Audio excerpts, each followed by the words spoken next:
नमस्कार दोस्तों। आज हम आपके लिए लेके आए हैं तेलानी रामा की कहानियाँ। तेलानी रामा की कहानियाँ बड़ी रोचक कहानियाँ हुआ करती थी और आज के नौजवान बच्चे भी इसे बड़ी ही गहराई के साथ सुनते हैं। तो आइए हम कहानी शुरू करते हैं। सुनहरा पौधा। तेलानी राम हर बार अपने दिमाग का इस्तेमाल करके कुछ ऐसा करते थे कि विजयनगर के महाराज कृष्णदेव दंग रह जाते थे। इस बार उन्होंने एक तरकीब से राजा को अपने फैसले पर दोबारा विचार करने को मजबूर कर दिया। हुआ यूं कि एक बार राजा कृष्णदेव किसी काम के चलते कश्मीर चले गए। वहां उन्हें एक सुनहरे रंग का खिलने वाला फूल दिखाई दिया। वो फूल महाराज को इतना पसंद आया कि अपने राज्य विजयनगर लौटते समय उनका एक पौधा अपने साथ लेकर के आ गए।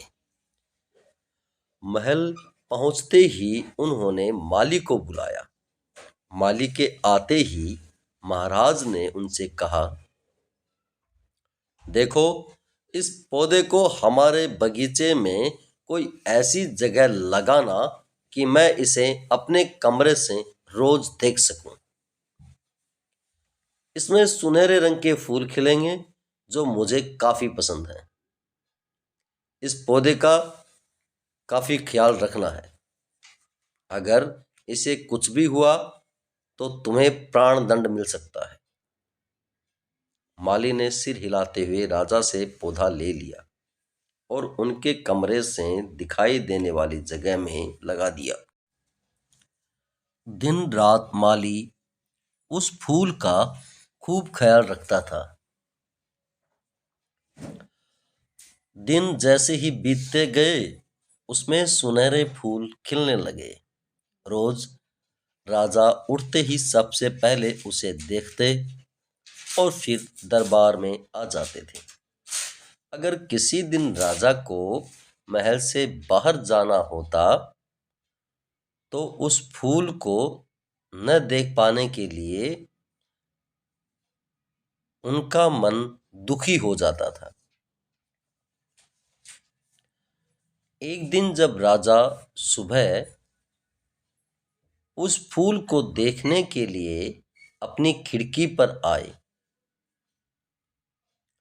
तो उन्हें वह फूल दिखा ही नहीं। तभी उन्होंने माली को बुलवाया। महाराज ने माली से पूछा, वो पौधा कहाँ है?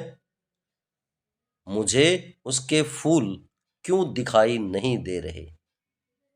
जवाब में माली ने कहा, साहब, उसे कल शाम को मेरी बकरी खा गई।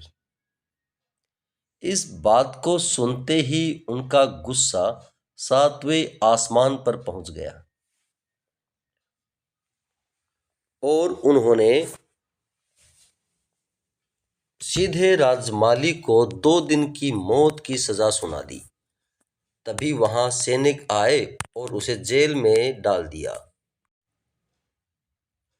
माली की पत्नी को जैसे ही इस बारे में पता चला वो दरबार में राजा से फरियाद करने पहुंची। गुस्से में महाराज ने उसकी एक बात न सुनी। रोते रोते वो दरबार से जाने लगी। तभी एक व्यक्ति ने उसे तेलानी रामा से मिलने की सलाह दी। रोते हुए माली की पत्नी ने तेलानी रामा को अपने पति को मिली मौत की सजा और उस सुनहरे फूल के बारे में बताया। उसकी सारी बात ध्यान से सुन करके तेलानी रामा ने उसे समझा बुझा करके घर भेज दिया। अगले दिन गुस्से में माली की पत्नी उस सुनहरे फूल खाने वाली बकरी को चौराहे में ले जाकर के डंडे से पीटने लगती है। ऐसा करते करते बकरी अधमरी हो गई। विजयनगर राज्य में पशुओं के साथ इस तरह का व्यवहार करना मना था। इसे क्रूरता माना जाता था। इसलिए कुछ लोगों ने माली की पत्नी की इस हरकत की शिकायत नगर कोतवाल को कर दी। सारा मामला जानने के बाद नगर कोतवाल के सिपाहियों को पता चला कि यह सब माली को मिले दंड की वजह से वो गुस्से में कर रही है। यह जानते ही सिपाही इस मामले को दरबार में ले गए। महाराज कृष्णराज ने पूछा, तुम एक जानवर के साथ इतना बुरा व्यवहार कैसे कर सकती हो? ऐसी बकरी जिसके कारण मेरा पूरा परिवार घर उजड़ने वाला है, मैं विधवा होने वाली हूँ, मेरे बच्चे अनाथ होने वाले हैं, उस बकरी के साथ कैसा व्यवहार करूं? महाराज, माली की पत्नी ने जवाब दिया। राजा कृष्ण ने कहा, तुम्हारी बात का मतलब मैं समझ नहीं पाया। ये बेजुबान जानवर तुम्हारा घर कैसे उजाड़ सकता है? उसने बताया, साहब, ये वही बकरी है जिसने आपके सुनहरे पौधों को खा लिया था। इसकी वजह से आपने मेरे पति को मौत की सजा सुना दी है। गलती तो इस बकरी की थी, लेकिन सजा मेरी पति को मिल सक रही है।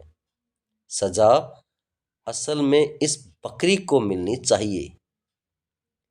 इसीलिए मैं इसे डंडे से पीट रही थी।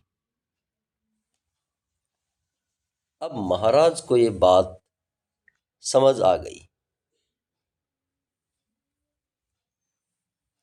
कि गलती माली की नहीं है, बल्कि बकरी की ही थी। ये समझते ही उन्होंने माली की पत्नी से पूछा कि तुम्हारे पास इतनी बुद्धि कैसे आई, इस तरह से मेरी गलती के बारे में समझा सको। उसने कहा, महाराज, मुझे रोने के अलावा कुछ भी समझ या सूझ नहीं रहा था। यह सब मुझे पंडित तेलानी रामा ने समझाया। एक बार फिर राजा कृष्ण राय को तेलानी रामा पर गर्व महसूस हुआ और उन्होंने कहा कि तेलानी रामा, मुझे एक बार फिर बड़ी गलती करने से रोक लिया है। ये कहते ही महाराज ने माली का मृत्युदंड का फैसला वापस लेते हुए उसे जेल से रिहा करने का आदेश दे दिया। साथ ही तेलानी रामा को उनकी बुद्धि के लिए 50,000 स्वर्ण मुद्राएं उपहार के रूप में दे दी। कहानी से क्या सीख मिलती है? समय से पहले कभी भी हार नहीं माननी चाहिए। कोशिश करने से बड़ी मुसीबत से भी निपटा जा सकता है।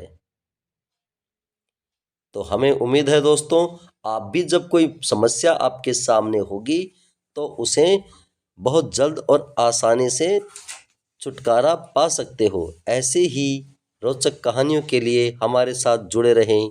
धन्यवाद।